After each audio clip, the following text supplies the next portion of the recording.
Okay, folks, welcome back to another special interview I'm doing for Women in Horror Month. Today I'm joined by a horror icon, one of my favorite actresses, Debra Lamb. Hi, Dawn. Thank you so much for having me on. It's a privilege and a pleasure to be here talking to Oh, you for Women in Horror Month. yeah, well, thank you for taking the time to do this. Well, let's just get the initial one out of the way. When did you discover an initial passion for acting? Like, what about it appeals to you? Well, I've always been a performer since I was just a wee little lass. When I was 7, my mother enrolled me in ballet in Portland, Oregon, and the ballet company that I was a part of. I was there for 7 years, taking classes with the Portland, Oregon Parks and Recs Ballet Company, and we did very, very nice big productions. Every year we did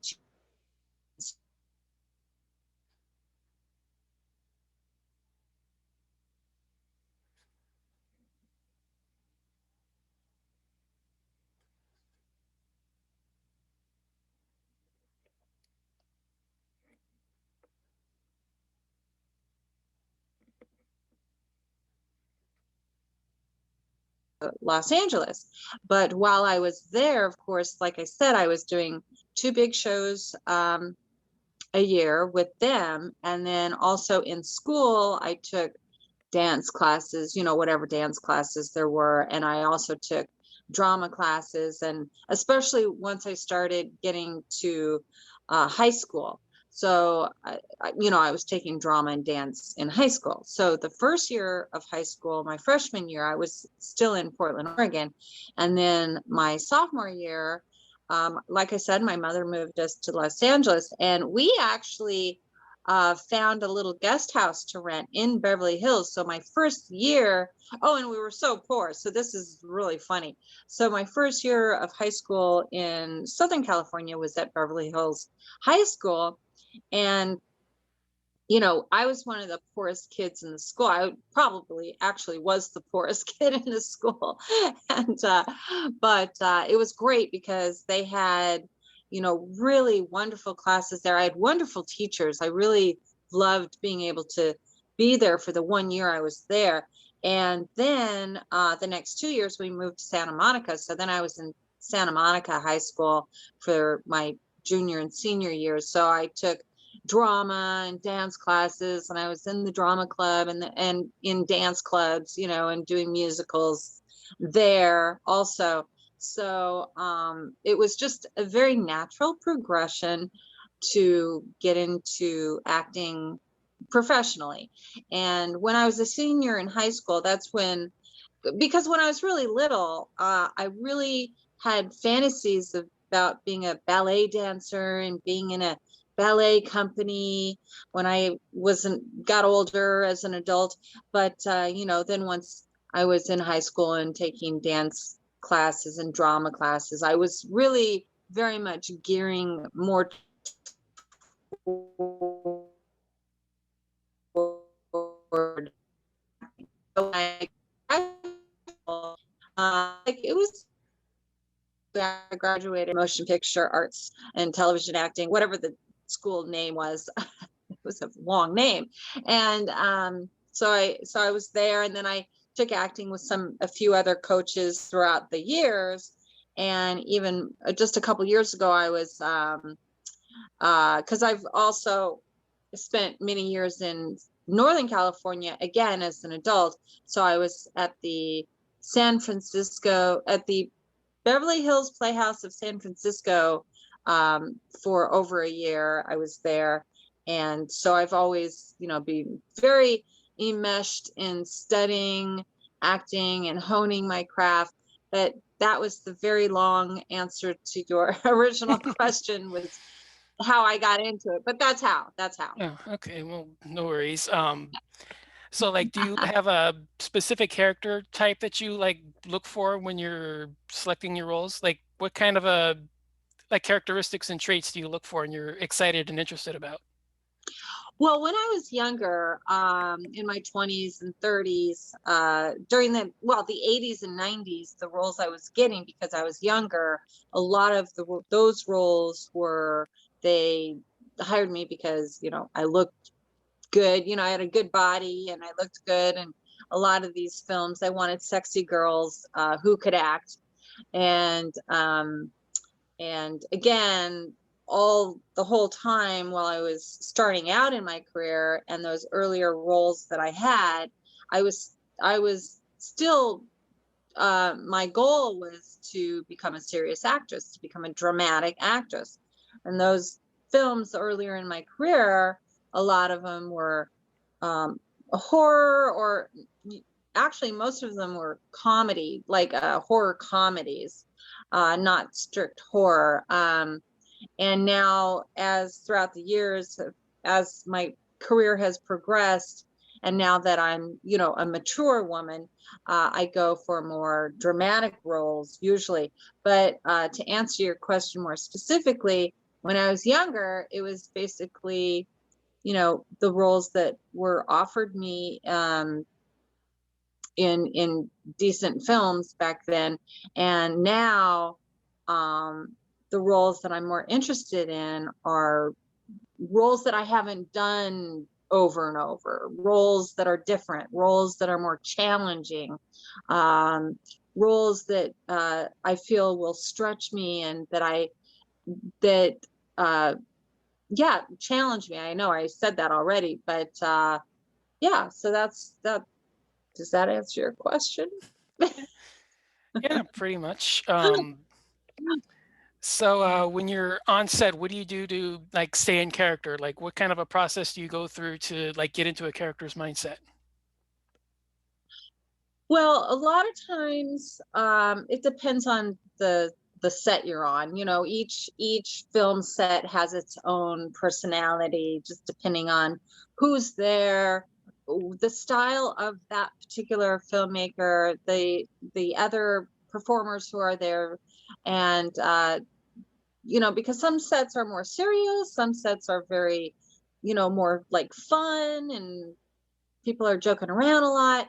I have had a few experiences where I'm trying to focus and trying to keep my focus on my character and stay in character, because I have a more like serious, whatever is happening in the scenes for that day, maybe they're more serious scenes or a more serious character. So in those situations, I just try to stay really focused.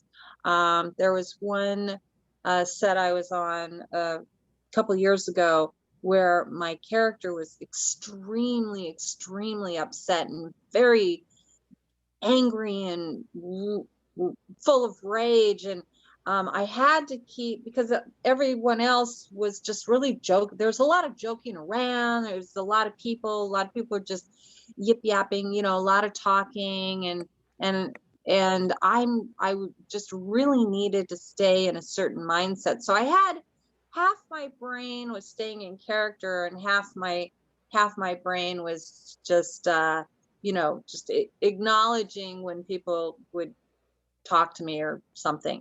And people kept asking me, "Are you okay? Are you okay? Do you need anything? Are you all right?" And I'm like, "I'm trying to focus. I'm trying to focus." And I would just say, "I'm just trying to stay in character." So, but it was funny. That's happened a few times where I've tried to stay in character and people are coming up to me, "Are you okay?" It's like, "Yeah, yeah, I'm okay." It's called acting. I'm trying to stay in focus so I don't break character, because, certain characters, you just really need to at least keep one foot in the character, even if it's a lunch break, or even if people are talking to you, have part of your brain still connected to that character. You don't want to totally break. So you mentioned earlier on that a lot of your early work was like the horror comedy roles. Was there like any like based on your like being there your first roles were like what do you really recall from working on those early films?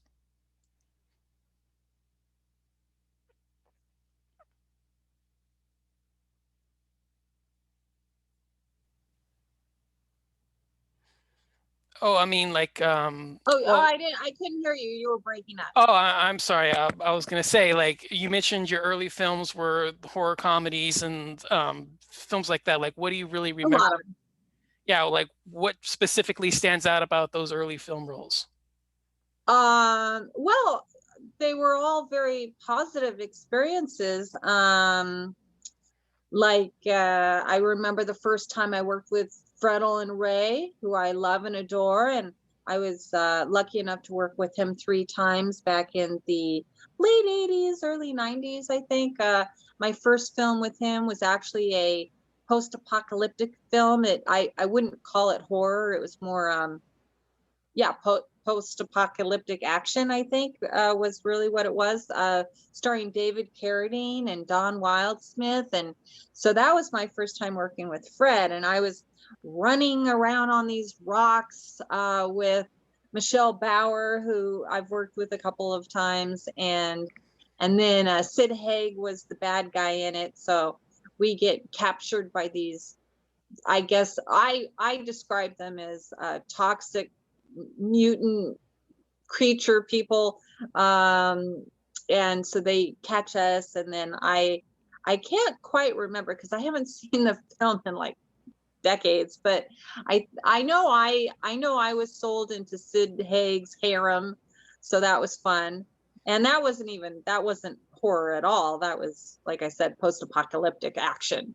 And I think there were some explosions in that film, so that was a fun thing to get to work on. But that was my first film with Fred Olen Ray. And then I did work on which you mentioned you like, is the horror comedy Beverly Hills Vamp, starring Eddie Deason, and also Michelle Bauer was in that. Britt Eklund played the Madame vampire, and there was myself and Julian Kessner. And so it was Eddie Deason and Tim Conway Jr., and I can't remember the rest of the cast names, but there were a lot of notable people who worked with Fred a lot, and so that was really fun to work on. I do believe Gary Graver also worked on that film as the cinematographer, unless I'm mistaken. And then I ended up working with Gary Graver on Evil Spirits, which unfortunately is one of my lesser known films, because I love that film. That I starred in that with Karen Black, and Gary Graver directed, and also Michael Angel was in it, and he also wrote the script, and um, Burt Remsen, and also Virginia Mayo, who was a huge star in like the 40s and 50s, I think into the 60s, and she was like a big star. And there's a bunch of other people also. Michael Berryman was in it. So that film, I wish more people knew about that film. That's why I'm talking about it. Please, people, go check out Evil Spirits. But yeah, and then I worked with Fred Olen Ray again on Mob Boss, which is not horror at all. That one is also starring Eddie Deason and Morgan Fairchild and William Hickey, and that's just comedy. So back in the earlier days when I was just starting out at the, in the mid to late 80s and early 90s, all those films, a lot of them were not horror at all. And it's really funny because people associate me with horror films, but I think that's just because the few horror films I was in got a lot of attention. So people really love those. So, in addition to Fred Olen Ray, you've also worked several times with numerous other directors like Mark Pirro and Chris Oh, Notarile. Is that how you say his name? it's actually Chris Notarile. And Notarile. Okay, he, I was I thinking about.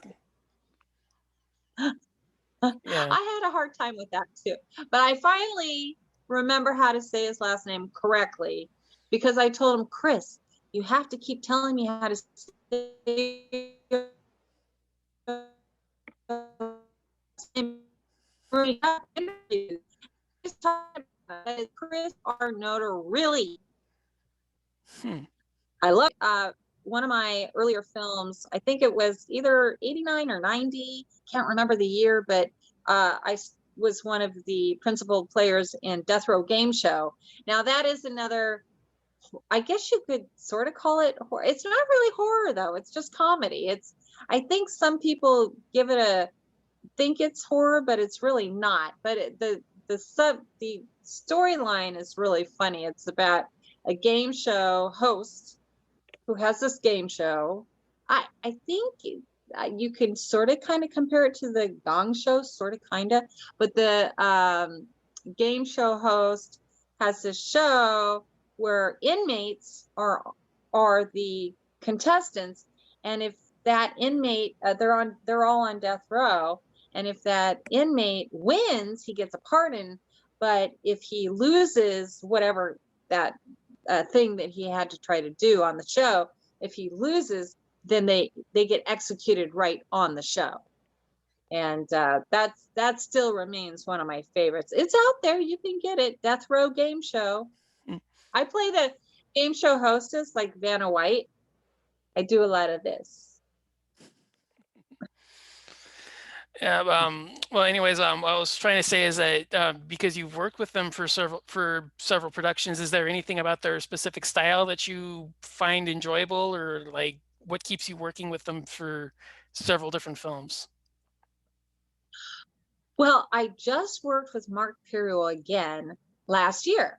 So right at the beginning of March, we shot this a couple of days in a row like I said, the beginning of March in 2020, and then of course we all know what happened. So we were set to shoot we were shooting up at a cabin in the woods, in the mountains. It was remote. So we went one weekend and we were going to go like either the next weekend or the weekend after, but then the whole COVID thing, so we had to postpone. But that is a murder mystery comedy. Now, Mark Pirro has done several films in his career. His career spans decades, and he's got a lot of films under his belt. So the one that I did was, kind of early on in his career, and I think it just had its 30th year anniversary a couple years ago, and so and I hadn't worked with him since, but we had lost track of each other. But thank goodness, due to Facebook, we got in contact again, and he's actually one of my closest friends now. I love him so much. And I go over there all the time, visit, and he has movie night, which is fun. He has some friends over we all watch a movie. But anyway, so I had the opportunity to work with him on this one we shot last year. And, as I said, it got postponed, but we started filming again last August.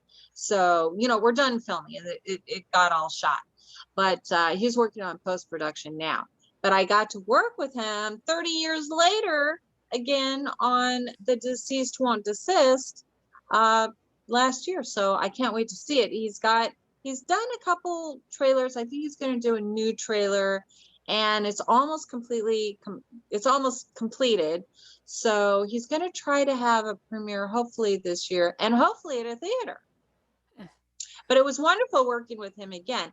And to answer your question more specifically, I love working with Mark because he's very laid back. He's so appreciative of his actors and the people working with him and the people behind the camera. And he's just very fun to work with. He knows what he wants with the shots, and you never feel pressured. Like he reassures you. It's like, oh, don't worry, we'll just take it till I get what I want. And it's just very fun and kick back, and I really appreciate that. Some sets are a little more intense, and maybe there's time constraints that everybody's worried about, and it just depends on what's going on a particular shoot. And but he's just oodles of fun, and I love him so much. He's a really dear friend of mine. Okay, so working with Chris, your first one was the Mother fan film, correct? Or was that the second one? Yeah, that was the second one. I actually, I had a mutual friend of mine, James Donahue, Chris. This is a while back now. Chris was looking for somebody a little older, a little bit older of an actress who could play the mother of an adult. And so he was asking for if somebody knew somebody. And so my friend James Donahue said, "Oh yeah, Debra Lamb." So he just tagged me on Facebook, Debra Lamb. So I saw it and I was like, "Oh, well, I'll send Chris a message and see if maybe I'll fit what he's looking for." So that happened to have been for Frenzy 3. Chris did this. He has a lot of series, like one of my favorite series that he does of his own original material or original story is called Haunted City. That's one of my favorites that he's done. Those are really good. I think he's done like maybe 3 or 4 of the Haunted City in that series. But for Frenzy, which I also really like, um, Danny Scott is the star of Frenzy. She plays Frenzy. And and Danny actually was in Mark Pirro's film, The Deceased Won't Desist. She's hysterical in that. She's really funny. And I shouldn't say hysterical. I should say she's hilarious. But anyway, so that's how I was able to hook up with Chris. Notarile was for Frenzy 3. And so I did. I played that role. And then not too long after that, he came up with the idea for Mother. And he contacted me and he had me in mind for the role all along. And so I was very flattered and it came out so good. I couldn't be more thrilled to have been able to play Norma Bates in Chris's film. And it's just a 3-person film, a cast. It's me as Norma Bates and Hmm. No, sorry, I had a yeah. phone call coming in. Oh, no worries. So it muted me for a second. Okay, so it had Chris Bostrom as Norman, and it had Tom okay, let me say his name right. Tom Prowski. No, it's Propowski. Sorry, Tom. It's Propowski. That's it. But Tom played the doctor. God, I can't remember what the doctor's name was. So bad. But anyway, Tom was excellent as the doctor, and Chris was phenomenal as Norman. He was so just dead on perfect, and I've received a lot of kind words for my portrayal as Norma Bates. But you saw it, right? Right, yeah, I saw it, like, I think maybe a week or so after it came out, because a bunch of my friends were sharing it around, so I was like, might as well." And yeah, I really like it, yeah.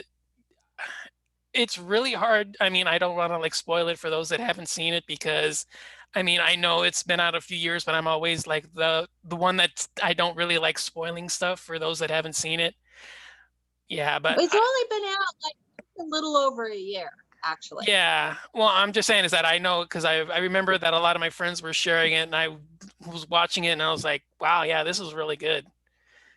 And Thank yeah, you. Thank yeah, you. it's almost I would say it almost could serve as like a flashback sequence in one of the films. Yeah. Yeah, yeah, that Mother has received a lot of accolades. In fact, I don't know if do you know Neil Jones and Without Your Head? I know the name, but I don't know if we run in the same circles. I know who it is. I know who you're talking about, but I don't think he's a friend of mine. At least I don't think he is.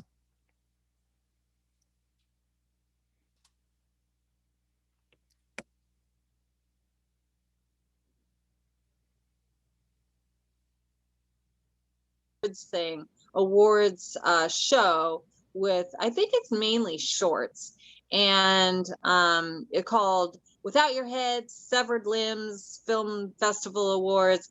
But last year I was honored with receiving the best female performance by for my performance as Norma Bates in Mother. So that was nice. And also Chris Bostrom, he received best male performance for his role as Norman. So that short, it's only like it's just under 13 minutes, and it's on YouTube, and yeah, it's really good.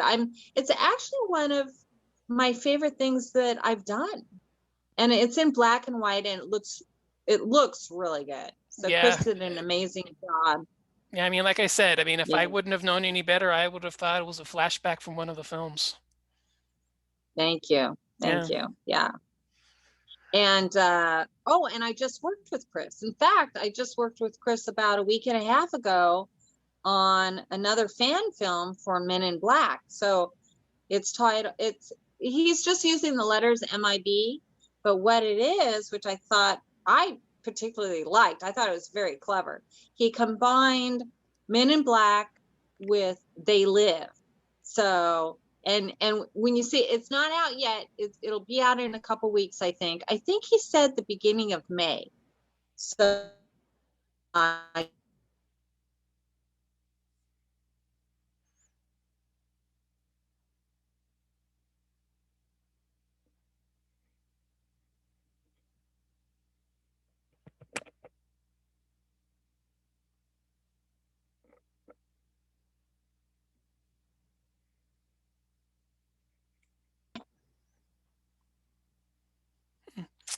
Okay, so like I said, you're traveling all over the place. You know, you're doing all sorts of becoming projects. What do you have specifically coming out soon that we can look at? well, thanks for asking. So last year I worked on, actually, you know, like I said, in March, I had a couple things that I was in the process of working with. We were just about to shoot the Men in Black fan film when the whole thing went down. So we postponed it, which we just finished it, like I said, a week and a half ago. And then the murder mystery comedy with Mark Pirro called The Deceased Won't Desist. He's working on that, and that should be out later this year. A couple of the other things I did last year, I actually did a lot of things. Starting up in August, I was incredibly busy because everybody wanted to start doing their films again. So I did a Western called Showdown in Yesteryear, which they're working on right now. I don't know when it'll be out or when they're planning on it being out. I know they did say that they're getting a trailer together, so the trailer should be out soon. And then I did a lot of things. I did, let's see, the murder mystery comedy, the Western, I'm losing track. Oh, I did a family drama called You Like to Draw. So he's wrapping up the post-production on that. Don't know when it's going to be out, but he said that the trailer will be available real soon. Note-arr-riley is the filmmaker on that one. And oh, and just I had the holidays off where I wasn't doing anything. So just starting back up at the beginning of March, I worked with Monty Light, who's a friend of mine. And I really liked his movie Space that he did with oh, I can't remember everybody's name, but I know Michael Klug was in it, who I just worked with in Blood Covered Chocolate. And Laura, what's Laura's last name? Laura Jean Sullivan. No, Sullivan is not her last name. That's her husband's last name. She goes by Laura Jean. Oh, Moomair. Yes, thank you. Yeah. Thank you. Yeah, you know, sometimes people's last names just right out the brain. Yeah, no, I was trying to figure it out because there's like 2 or 3 syllables, and it's like the weird one. The second one's the weird one, and I was like, well, it's Laura Jean. Yeah, and then something, but yeah. Is Moomair her last name? I'm not able to look anything up right at the moment. I know. I'm just going off memory. I think that was how she pronounced it. Anyway, Laura, forgive me, please forgive me. Anyway, but Monty Light did this film called Space. It's out on Amazon. I thought it was extremely good. It was, you know, pretty low budget, but the way he shot it was so clever, that he was able to use the resources he had to make it look like these people were in space. Anyway, I thought it was great. So I really wanted to work with Monty. And then, so luckily he had a role for me. He had a role in mind for me, with Blood Covered Chocolate. I play the lead actor, played by Michael Klug, who also worked on his film Space, but I play his mother. And this film is going to be so good. I can't wait to see it. So he shot it in black and white, but there's a few parts of it that are not in black and white, but it's mainly in black and white. And it's a psychological thriller. It's actually a vampire film, but it's not a vampire film, really. So, you know, you have to see it to know what I mean. But there's a really fun scene where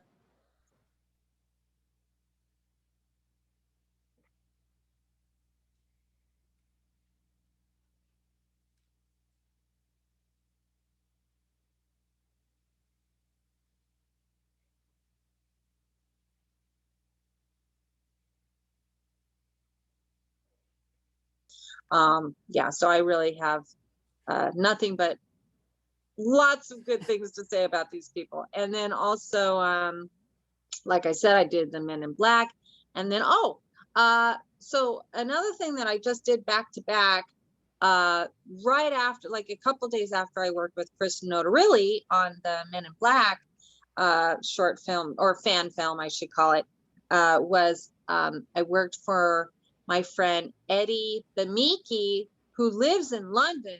So he's a London filmmaker who I've worked with quite a few times now. I worked with him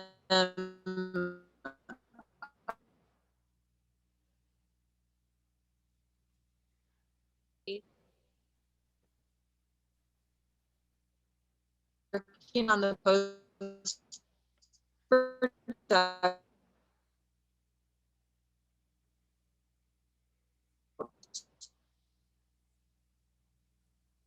in his film in London called Cosmos, starring his little adorable, super adorable little boy. He's only 3 years old, Dylan.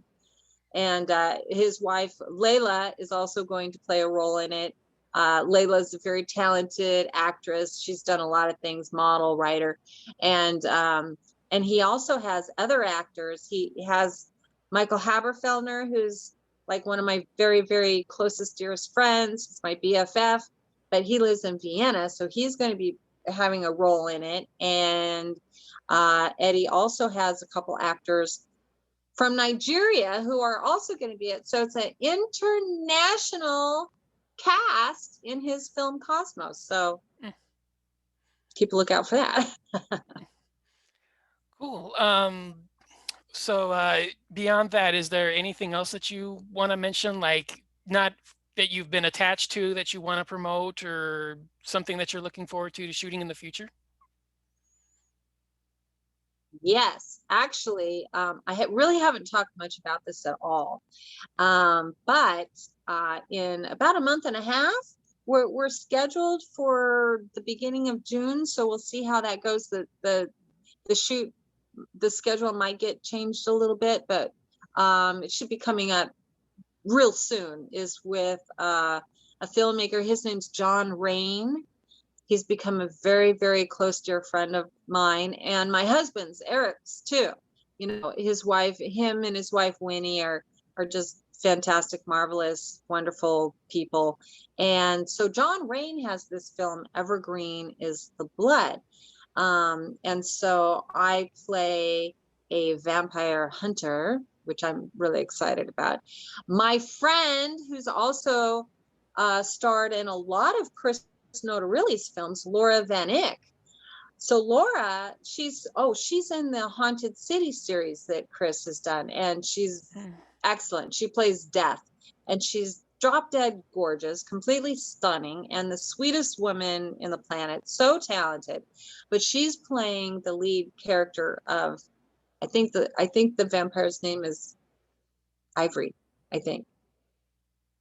Could be wrong on that. I think it's Ivory. Ooh, oh, I better be right about that. I don't know.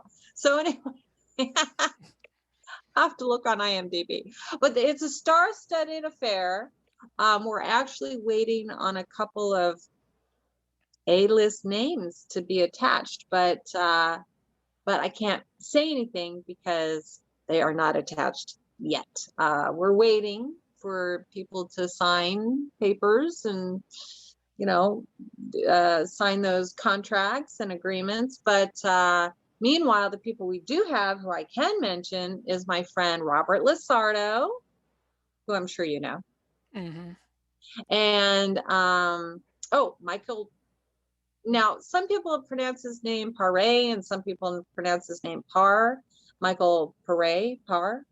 Michael, I'm sorry, I'm butchering your name. I have to write apologies to everybody.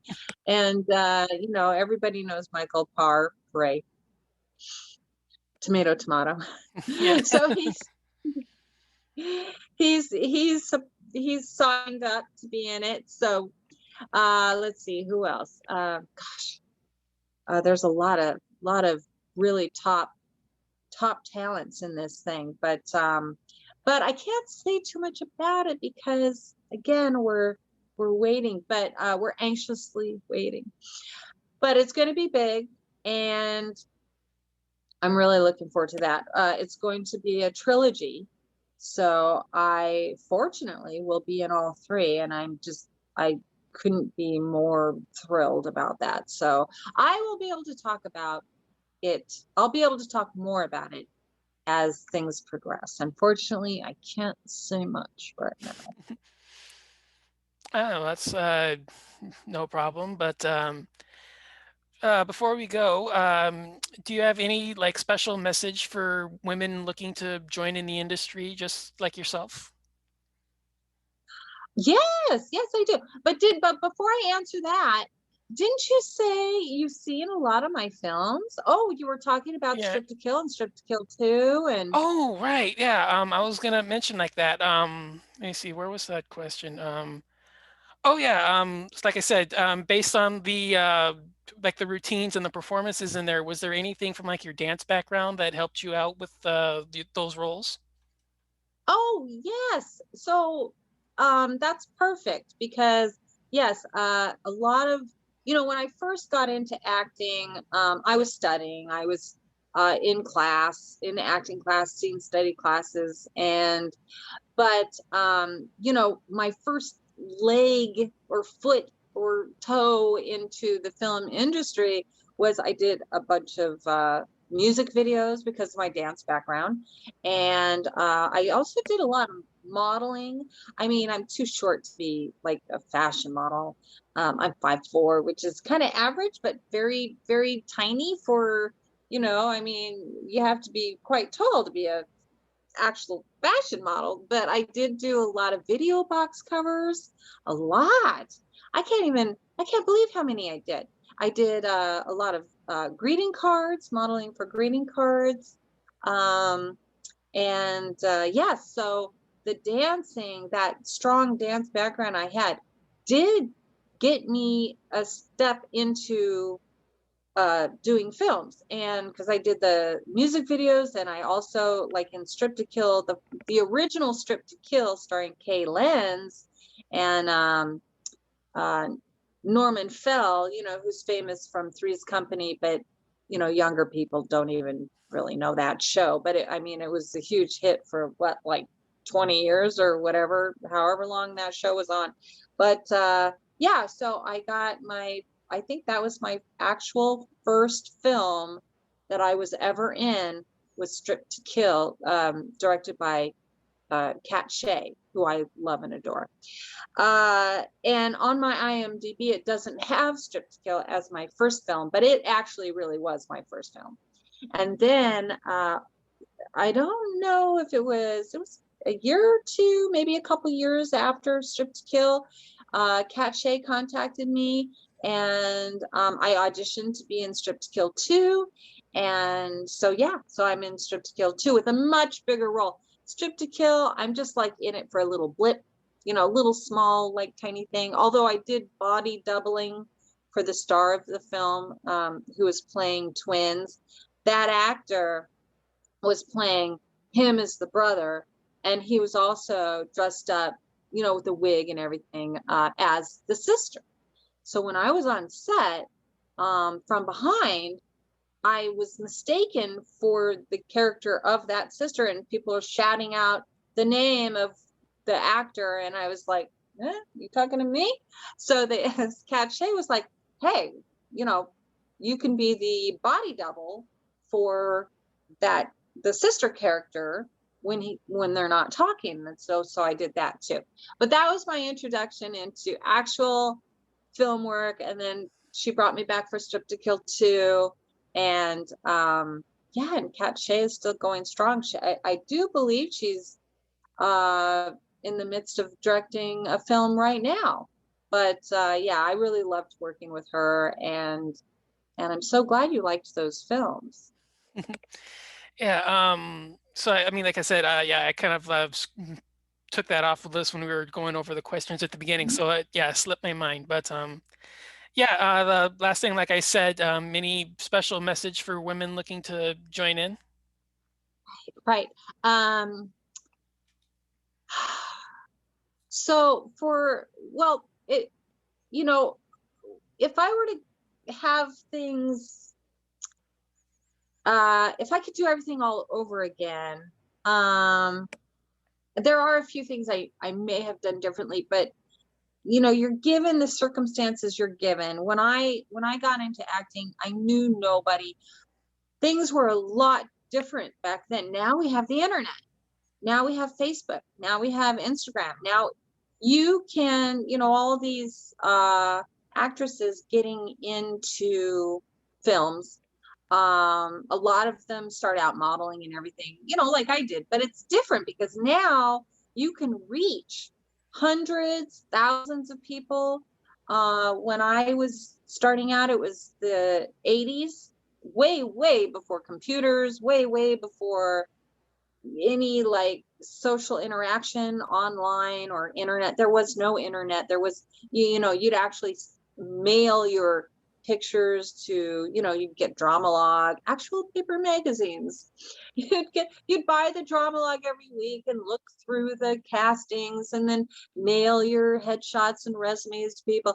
But as far as advice, the women of today looking to get into acting have a huge advantage. You can get your face out there. You can get your brand out there. So the only thing I would the only thing I can give advice for is that if you have a passion for something, um you got to go for it. You just got to go for it no matter what.